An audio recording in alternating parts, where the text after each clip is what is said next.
Hello and good day, Chandler. I am Vice Mayor Rene Lopez.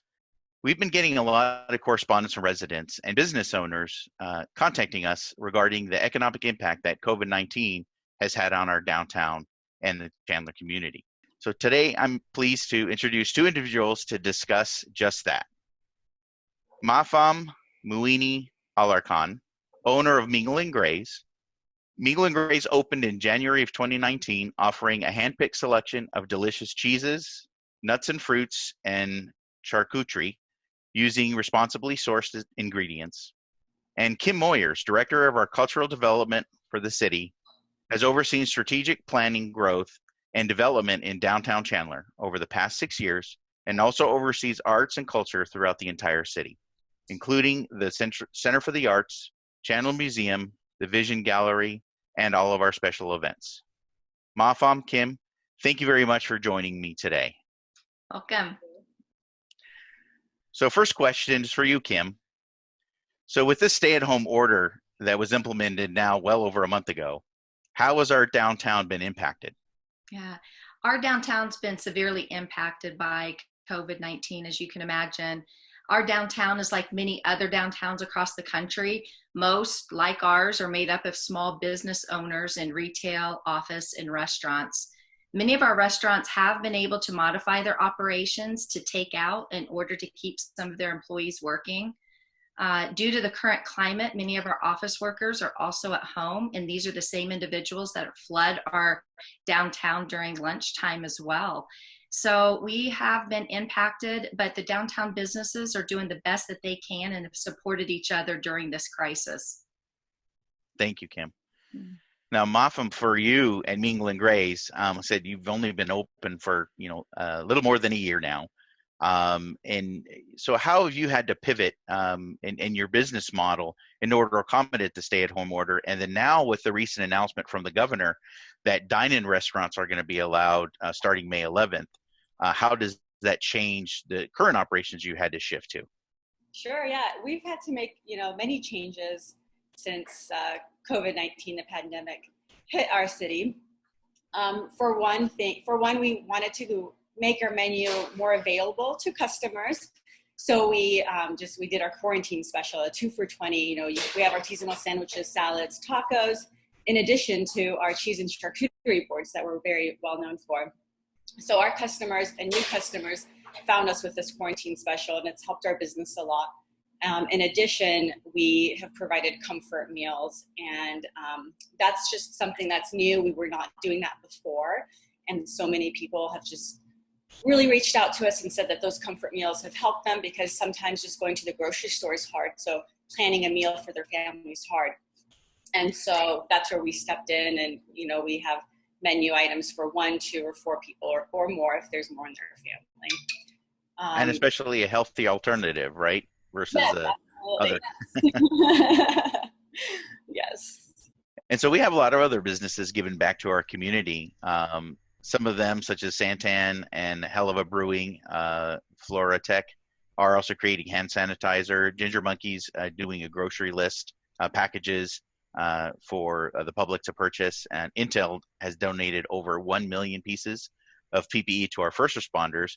So give us a little bit on what you are doing and giving back to our community in Chandler. Yeah, well, we're so proud to be part of this community, and just you listing off all those wonderful companies giving back just makes us so happy.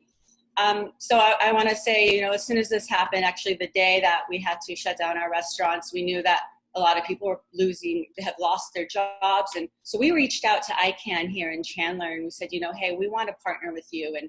And, we're struggling too, but we also know other people are struggling. And we know there are families who need to feed their children. And we know that breakfast and lunch was provided by the schools. Let us provide dinner, a hot meal, the same comfort meals that we're offering our customers. We will, in a sense, adopt a family every day, Monday through Friday, and give back in that sense. And so we had a really great partnership with them where we were able to provide that to our ICANN families.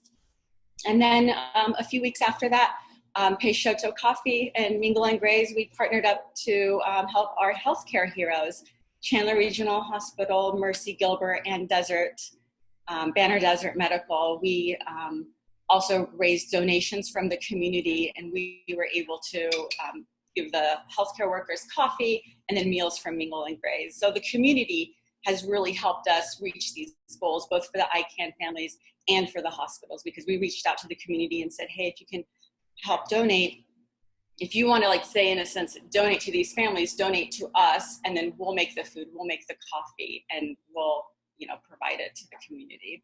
So that's what we've been doing, and it's just been a great experience and a great friendship that Julia and I also bonded over.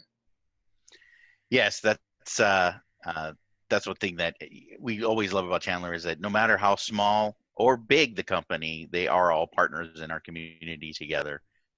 So thank you for being part of our community in that way. Thank you.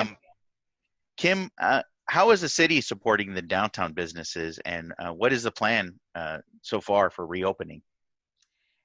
Vice Mayor, the city's reached out to our small businesses to offer support and listening and helping out when we can. As a matter of fact, one of the new initiatives we've just put out last week was implementing 30-minute parkings in front of our businesses. We had, through a Facebook forum, the request from the businesses saying, hey, this would really help us. So we, as expeditiously as possible, implemented that 30 minutes. Now, that's not just for now, but once we start opening the doors to those businesses, not everybody's going to feel comfortable going into a restaurant yet. Yep. So this will provide still some spaces for those individuals who want to continue to do takeout. So that was one program. We were in the midst of a Live at Lunch series, trying to bring people downtown when this epidemic happened. So we switched to a virtual Live at Lunch, encouraging those who still are working in the downtown or around the city to grab lunch at one of the local restaurants, sit at their desk, and eat while listening to live music. And they were giving plugs to all of our downtown community. So that's been very successful.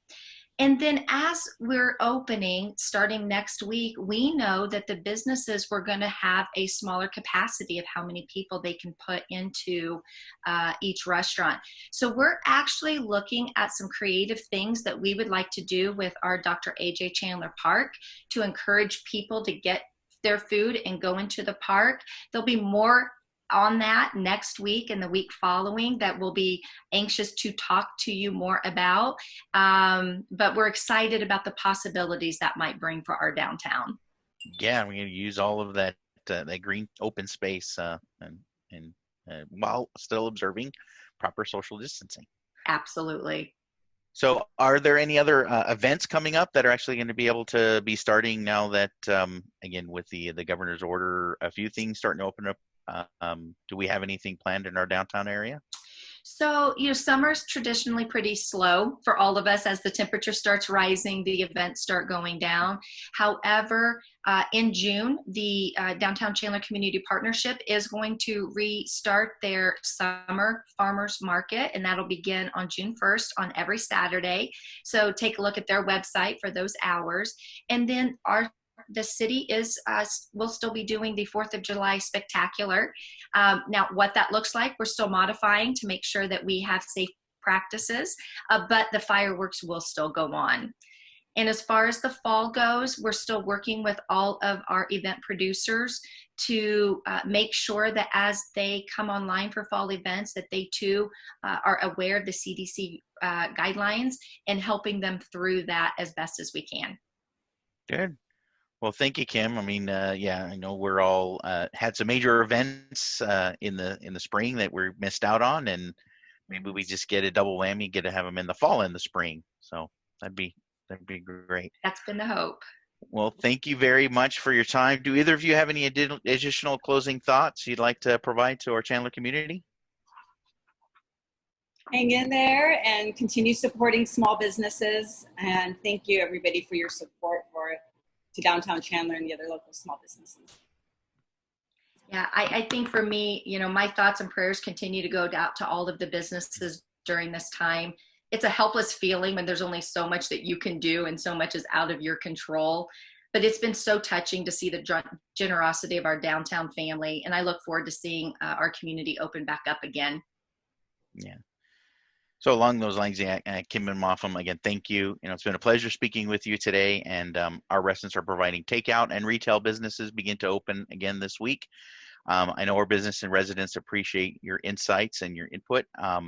And I also want to say, to the rest of the Chandler residents out there, stay safe, stay sane, stay connected, and as the governor says, stay healthy. And we will get through this, and we'll see you on the other side. So thank you again for joining us.